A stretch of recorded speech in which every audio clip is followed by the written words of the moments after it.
what he did on the battlefield. كان يضرب به المثل. He was that good. But unfortunately the bad side took over. He became more famous for the bad side. So what did Sa'd say to him? He said, once again, you brought us and you're drunk. And he said, because we're in the land of the enemy, he said, maybe I should do the had about, because you're drunk here on their land. So he said, I'm going to tie you up until the end of the battle. So what did he say? He said, please, Arju, anything but that. Because you know where I want to be. He said, I made the mistake, but you know where I want to be tomorrow. I made this. He said, just please don't. He said, no. He said, you're not going to take part in this battle. You're not going to represent the Muslims because of the situation you're in.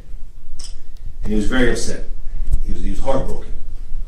And then the next day as the battle started, he was tied up and he hears the swords hitting and he hears the people in the battle and the horses running. He had to get out there.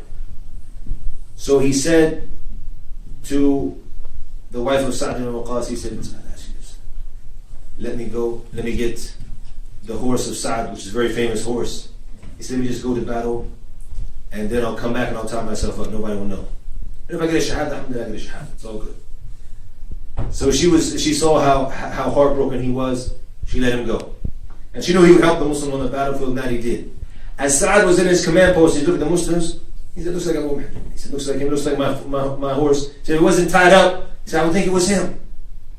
So here's a man in the night was getting drunk.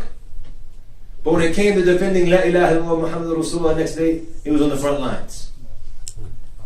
So anytime we think about, hopefully none of you are from those who visit the pubs, inshallah ta'ala. You might have some other issues, but not that bad, inshallah. So when you think about that type of thing that he was doing, the type of thing that he was doing and how it had an effect on the ummah and outcome. So even if you have some weaknesses, even if you have some shortcomings, that doesn't mean that if somebody was to come and ask you about your religion, that you wouldn't share the religion with them, that you wouldn't show them the proper way. If it's just one verse. So these are the two main misconceptions from the stories of the Sahaba that we have been able to say now that these are not excuses. If somebody is serious and somebody is sadiq and honest, then you need to call to your religion. You need to represent your religion. Now we come to the next point, which is the last part of our lecture, inshallah, which is how to represent our religion. What is the best way to represent our religion? What's the best way? By practicing, okay? Demonstrate the beauty of Islam. Showing the beauty of Islam, very good. What else? Daring people in the way of Islam. Oh, that's good. Acting upon Islam. Practicing Islam. Because when you're showing the Islam, you say it's the correct way. And we all know this is Muslims inside, alhamdulillah. Islam is the religion of truth. Islam is this. Islam is good. But if the people don't see any difference in you, well, see, if Islam was good, it would have had a positive effect on you, first of all. And the largest Muslim population in the world, a Muslim say, where is it? And if you were to ask, the non-Muslim would say, you guys, Saudi Arabia. That's our religion. Din al-Arab. Where's the largest Muslim population today? Indonesia. How did they become Muslim? Through the sword. Allahu Akbar. Islam spread by the sword. No. That's what they say. That's the misconception. They say Islam spread by the sword. It's not a religion of freedom. The largest Muslim population in the world today didn't see a Muslim soldier. They saw the effect of Islam on the Arabs from Hadramaut and other places used to come to them. How Islam changed them. The same businessmen who used to come and cheat them and lie to them, all of a sudden now are being honest. They're telling the truth. They say, I have this material to sell to you. It's a good quality, but my brother Abdullah has a better type. And he said, there's a few, there's some faults here in this material. So like, you used to always come and cheat us. Now what's wrong? What happened to you? And he said, oh, we're Muslim now. And Islam teaches this and this and this. And he starts talking about the different things Islam teaches you. And they all become Muslim, the whole population, more than 100 million Muslims today. Allah Akbar. Allah. Through the mu'amala, through the treatment of it. The people see the difference. People want to see you don't do certain things. And they're like, why? Because I'm a Muslim. You don't have a girlfriend? What? Are you gay? Seriously, am I asking? Say, do you have a girlfriend? Say, no, I don't have a girlfriend. Oh, so you're gay? Okay, no. Say, no, it's not that, but I'm a Muslim. Huh? Yeah? And so they might think, be careful. You say, I'm a Muslim. Don't say, no. Say, no, I'm a Muslim. So I understand why. Because if you say no, they might say, okay. And then, it's gay. And then you see some of the guys looking at you like, be careful, huh? Be careful. So you say, no, I'm a Muslim. So understand, and this can open up conversation. Why don't you? Because Allah told us this. And a lot of times what they don't know is that when we talk to them, and my visit to the school recently this week, I was telling them also in Christianity. They're like, huh? Yeah. You guys aren't allowed to eat pork either in the Bible. You're not allowed to drink alcohol from the Bible, from your books. The scholars, the true scholars of Christianity, they'll tell you the same thing. You're not allowed to fornicate, have boyfriend, girlfriend. In Christianity, yes. All the religions, it's the same basic principles. But we practice, we still practice. We say, alhamdulillah, we can practice. When they hear a Muslim woman gets married, and it's the first time she's ever been with somebody, they're like, no. They don't have that. She's been around before they get married, when they marry a woman. SubhanAllah. It's Islam. Islam taught her to protect herself. So when they see the difference in Islam, anything, just the regular mu'amala. For example, a woman came to me, the mayor in a city, we were doing Islamic exhibition, she came to shake my hand. And I said, I can't. She said, why? I said, first of all, my wife would kill me if I did it. But more important than that is, our Prophet told us this and this and this. It's a sunnah that a lot of Muslims, they feel shy not to do. But once they get used to it, they know, okay, you're not supposed to shake hands. And they opens up conversations, okay, why is this? And we explain to them. So obedience. I'm obeying the Prophet ﷺ. He told me not to do it, I'm doing it. This opens up conversation. Oh, interesting. And the thing is, what people don't realize, and a lot of people who come from the East to live in the West, Big Mo and all those guys who come and try to like kind of blend in, hide out, like I'm not really Muslim or something like that. What they don't realize is that the non-Muslims, they might think you're crazy in a way, but nonetheless they will respect you when you respect yourselves. When they see a woman in full hijab, they might think, well, she's miskeen and this. But at the same time, the fact when they find out from her that she does this because she wants to do it, they have respect for this. They say, why do you have this big beard? Because I want to be like my Prophet. Until we love Jesus. Huh? You have a picture of Jesus, we want you to love Jesus. I'm like, wow, you guys believe in Jesus? Yeah. I said, we can challenge our belief is better than yours. How is that? Basic knowledge all of you have.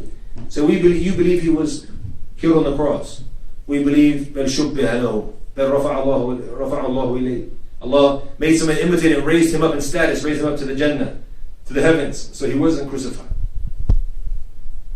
When they see this, they see the Muhammad, they see the difference in Islam. And this is the way of بلغوا عني ولو آية. Even if it's just one verse, it could be something that's small. You plant the seeds.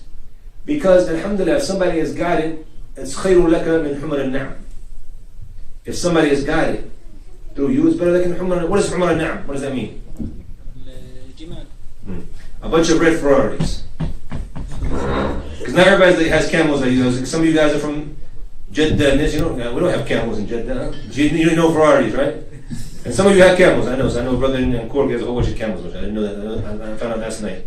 There's like 30 camels and about 100 goats, mashallah, in his village and outside of Riyadh, mashallah. But in general, it would be in our modern day time a bunch of red Ferraris. It's better for you than a bunch of red Ferraris. A bunch of red camels. At that time it was very precious. Even to today. To guide one person. If a person is not guided, at least they have a proper image of what Islam and what Muslims are. And this is very important. That at least, and alhamdulillah, we can say this, the people who we work with in Dubai and others who were there, even I know some of them where they work in Saudi Arabia, once they live with the Muslims, they have a totally different perspective of the Muslims. If somebody says something about Islam, the Muslims say, no, it's not true because I live with the Muslims. I work with the Muslims, and they're not like that. They're good people. They're not extremists. They're not terrorists. They're not into that. That's a lie. So if you get a lot of people, if you have 50 classmates, and they know that Big Mo is a great guy, mashallah. Huh? He's a good guy. He's an honest guy. So at first he didn't have a girlfriend. We thought he might be gay, but we found out no, it's not the situation. He's waiting to get married, mashallah.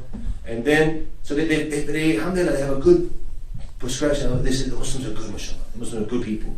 The Muslims are honest people. Islam is a good religion. And they say because when I used to hang out with Big Mo, he told me a little bit about Islam. He taught me some websites. I went and saw these websites about Islam, and I read about Islam myself. He said I didn't change my religion, but nonetheless, Islam is a good religion. Islam is the religion of peace. Islam is this. So we want to spread that message, be able to spread the message. And this is one of the things, inshallah, when you establish the Muslim student or Islamic society here in the university, that you're going to be able to, inshallah, spread and share that message. It might be something, and don't be fooled, like if you don't have knowledge. For example, I left my wallet at home today, which is good because the brothers did all my thing on the way, so it was good. I went to buy my coffee and my stuff. I always have cards with me in my wallet when I don't forget it. And one of the cards, for example, is for a website, which is IslamReligion.com. I gave it to the brothers last time I was here. IslamReligion.com. So, I personally don't have a knowledge of Islam. I can tell you what I know, because we know it's haram in Islam. You can't hide the ilm if you know it. But something you don't know is also haram to say something you don't know about. If you don't know something is haram, you can't talk about Islam. Well, I think this. What the Quran says is my opinion. No. If you know something, you don't make tafsir or something you don't know about. But once you know about the basics, then alhamdulillah, you can spread that. You can give out just a business card. You can have some pamphlets with you. Inshallah, now the brothers that were establishing, we're going to bring in and send you guys some, inshallah, some pamphlets, some booklets, some things about Islam. Anybody wants to know, you can give them. So they have a proper message of what Islam is. And your situation. I sat with the brothers last time I came here, when I gave the khutbah, the Friday before last here in Waterford, and I told them, you guys are in a scary situation. Because all of you from Saudi Arabia, especially, not just Saudi Arabia, anybody who's Muslim, especially you guys from Saudi Arabia, you have a big amana, a big masuliyah, big responsibility. Because they look at you as being the guys who are the true Muslims from the land of Muhammad sallallahu alaihi wasallam, from Mecca and Medina. So you're the ones who are supposed to be representing Islam. So when you're here as students, you're going to you're either going to spread Islam, a proper picture of Islam, or a negative picture and misconception about Islam. Oh yeah, I know the Muslims. And say, I know the Saudi guy who was always late. I know the Saudi guy used to take my notes and write them down and give to the teacher as they were his. I know the Saudi guy used to cheat in the exam in the back. I know the Saudi guy was this and this and this and this. Or they're going to say, mashallah. I know the Saudi guy who was like this. He was very honest. He was very helpful. He was very trustworthy. Very nice guy. Very friendly guy. Very polite guy. You're going to give a message to people. Whether you like it or not. You can say, I just came here to be a student. That's true. That's your intention. Nonetheless, the fact that you are from the land of the Prophet ﷺ, that you are from Saudi Arabia, you are a safir. All of you are sufar. All of you are ambassadors for Islam.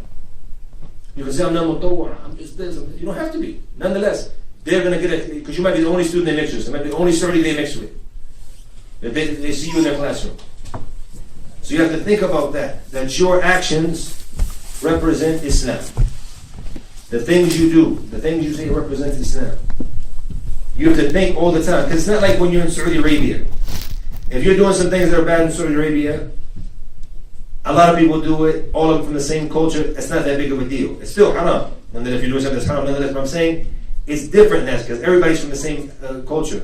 But if you do it here, you're representing not just your people, the Saudis, you're representing also Islam. You guys realize this. So when you buy your car and you fahat and people might think you're crazy, you know. But maybe some people suddenly think you're cool. They should probably like to do it.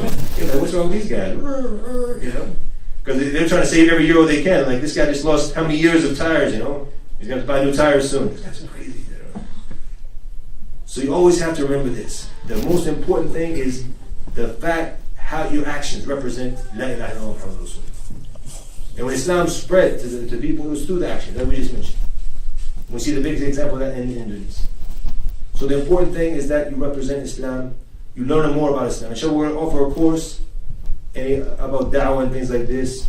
If questions come to you, how you can answer them, inshallah, and things like this. It's important that you always remind yourself of this. The issue of knowledge, remember the Sahaba we said, Abu Bakr Siddiq, Al-Tufayl ibn Amr, Mus'ab ibn Umayr, all of these, how they didn't have much knowledge, but the knowledge that they had, the yaqeen, the certainty they had, which all of you have, alhamdulillah, they shared it. And Islam, la ikraha fi d-din. And we don't force anybody to be Muslim. If you don't want to, this is our religion. If they ask you what their religion is, don't be shy. And Ireland itself is an open culture. The people want to know about other religions.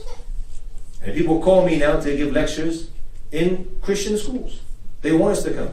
I was so surprised the other day that the lady who called us, the religious teacher, in this church run by the school, she said, I'm so glad that we have you amongst us now as Muslims. So, okay, you know. And she said, because it gives the youth another option, another religion to follow. I was like, wow, I was impressed. And she said, because the fact of the problems that we've had in the church, with the corruption and the scandals and these things, it's made a lot of our people turn away from religion to atheism. We don't want that. He said, at least they have another religion to follow, and that's good for us. I was like, wow, she's honest. That's good. So we have alhamdulillah, we have an alternative for ourselves. And the first thing we have to realize, when you come here to the West and you see certain things, when you live or you go through certain areas at nighttime, you see the people what the alcohol has done to them. You realize, as a Muslim, Allah has made it haram for you. Your government made it haram for you, made it forbidden for you, mamnu, in the country. And you say, alhamdulillah, it gives you yaqeen, it gives you izzah. You say, alhamdulillah, Allah guided us to this. Our brother was telling me in Dublin some time back, he was walking with his kids, 11:30 a.m., not p.m., a.m., in the morning. They're walking to get something from the store after they park their car, and they find a clean-cut businessman in his suit and his tie laying on the sidewalk, knocked out, drunk, 11:30 a.m.